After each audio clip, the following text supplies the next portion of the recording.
Okay, hello everyone. Thanks for having me. I'm a final year PhD student, and I'm going to present to you some of the results of my research, which is first 3D electrical conductivity model of Britain. I'm going to discuss some of the features that we can see in the lithosphere beneath Britain and some applications in space weather. So first of all, I will start to saying what electrical conductivity is, and this is just a physical property of all materials that measures the ability of this material to conduct an electrical current. And for example, we know that water is very conductive, and we shouldn't plug things into current because we can get a shock. So we have measurements of this property for different types of rocks and minerals from laboratory measurements. So we can, if we image the electrical resistivity of the subsurface, then we can have an idea of what type of rocks or minerals we have. But this is not super easy because their resistivity depends on other things like temperature, as I say, water content, porosity. So we also need information of surface geology, but also other geophysical methods to interpret our anomalies. I will talk sometimes also about resistivity, which is just the inverse of the conductivity, and how we actually can prove the electrical properties of the subsurface. There are different electromagnetic geophysical methods that can do this, but to image the lithosphere, there's only one method, and this is the magnetotelluric method that uses measurements of electric and magnetic variations. We measure these variations at the Earth's surface with these type of instruments. So these small cylinders are called electrodes, and they are sensitive to electric field variations. We need to bury this in the ground, just like 30 centimeters in the ground. And we have a magnetometer that measures 3 components of the magnetic field. And this is also buried in the ground. And we use a setup like this. So basically, we have 2 electrodes in a dipole north-south, and another one east-west. And the magnetometer and everything is connected to a digitizer. And this measurement, this method is a passive method, meaning that we use the natural variations of electromagnetic fields. So we need to be far away from any artificial or man-made source, such as electrical power networks, transformers, houses, roads. So it's quite difficult to actually install these things. But over the last 3 years of my PhD, we managed to survey mainland Britain. And all of those blue dots are sites that we collected during the last 3 years. We have another few legacy data sets, but this is most of my fieldwork in the last 3 years. We measured long period, which means that we collected 1 sample per second over 3 to 6 weeks in each of these stations. And what we have is some time series like these ones. We have 3 components of the magnetic field and 2 of the electric field. And this is, we can see normal variation that happens daily. But sometimes we can also see these big spikes. And here we catch a small geomagnetic storm. And we can see the influences of that solar energy into the ground. And I will talk about this later, but just for you to remember this. So once we collected these data and we have these time series for each of these sites, we need to do like a lot of processing of the data. We don't actually work in the time domain, but we work in frequency domain. So we need to transform this. And we need to correlate the electric to the magnetic fields through some equations. But in the end, we want this impedance tensor that correlates electric and magnetic fields, and something called T-pairs that correlates electric to horizontal to vertical magnetic fields. And these 2 parameters are actually the information that contains the electrical properties of the ground. So we have one of the plots like this for every single site. And now we need to solve an inversion problem. And this implies like lots of very hard equations that you don't need to know about.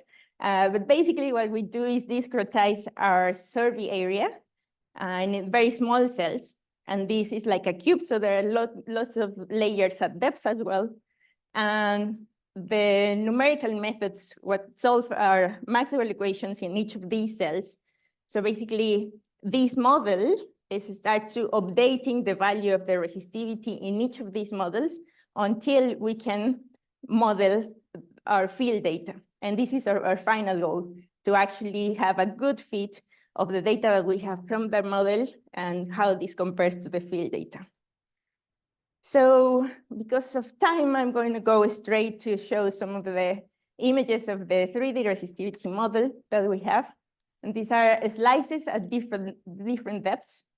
And I'm showing the middle figure here, the major faults that divide geological terrains, just as an idea of the geological structure of Britain. But as you can see, there's a lot of stuff going on. It's very complex. There's a lot of horizontal variations, but also vertical variations. So today I'm going to I'm going to focus just in a few of these anomalies. And for example, like something that is very clear, very nice, defined is the Southern Uplands Fault. We can see that the Southern Uplands terrain is in general very conductive. Between 10 down to 30 kilometers is very, very well defined, this fault here.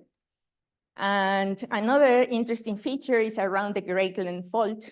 And if you look into the right figure here, I'm going to show you different slices with depth, starting from around 15 kilometers. And this becomes more conductive, but also as we go deeper, we started to see some kind of shift between these two conductive anomalies. And that actually matches very well with the movement we know the transform fault of the Geological is showing. So that's very interesting. Another very good feature, it's if we go down to the Welsh Basin, we can see we have the Welsh borderland fault system here that is very well defined too. But not only that, we can also see like a very good agreement between the Welsh Massif that is showing like a very conductive feature here. Then there's another smaller fault that I don't have lined here, but actually you can see that contrast very clearly. And also we can see as a very conductive feature, the Cheshire Basin. And you can see actually how it's not only this area, we can define very well up here along the coast as a very conductive feature. And those features are down up to 10, 11 kilometers. And if we go deeper in the same area, we can see the definition of these fault and how angle C is in a completely different terrain and is showing as a very resistive feature.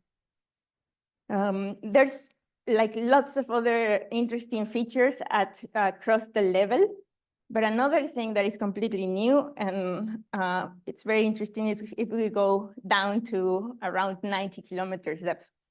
And it's this massive conductor kind of along the Welsh and English border that appears. And if we see some of the vertical profiles here, this is cross-section from north to south and east-west, we see this feature like a very strange, striking conductive anomaly. We have no idea what this is. And I've been talking with lots of different people, geologists, geochemists, and no one knows what this could be. But definitely it's like super interesting because this is definitely there. I've conducted sensitivity tests.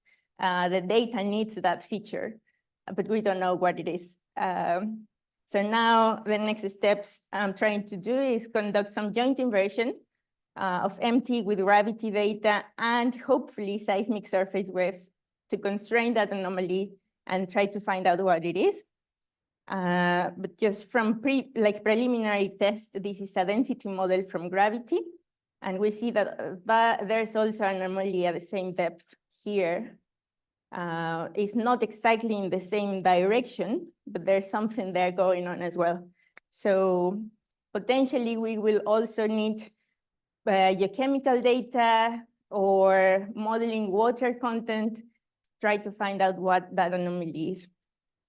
And finally, I will show you like very briefly an application of this model to space weather and how these two things are related. Well, as I said, like when there are solar storms, we have extra energy from the sun, and that causes the electrical currents flowing underground to be stronger. So we need information of the ground conductivity to actually assess the risk of these currents that can potentially damage the infrastructure, such as electrical power networks, railways, pipelines. And therefore, I'm going to play this. No.